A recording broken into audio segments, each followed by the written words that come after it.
Hello বন্ধুরা, তোমরা কেমন আছো? আশা করি ভালো আছো। এই দেখো আমি করলাগুলো কেটে নিয়েছি। এখন আমি করলা রেসিপি তৈরি করবো। দেখো গরম জলের মধ্যে করলাগুলো সিদ্ধ করে নিয়ে গেছি। সিদ্ধ করে নিয়ে এই যে দেখো করলা ভাজি করবো, তেল দিয়ে দিচ্ছি। তেল দিয়ে যে করলাগুলো দিয়ে দিলাম, আর দিয়ে দেখো পরিমাণ করে হলুদ আর লবণ দিয়ে দেবো। দিয়ে আমি করলা ভাজা রেসিপি তৈরি করবো। দেখে থাকো তোমরা কেমন করে করলা ভাজি রেসিপি তৈরি করি।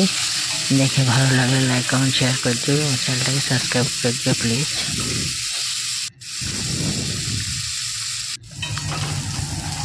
দেখতে থাকো, উল্টিয়ে এই পাশ উল্টিয়ে ও পাশ উল্টিয়ে উল্টে দিয়ে নেড়ে চেড়ে করলা ভাজিগুলো ভালো করে ভেজে নেব।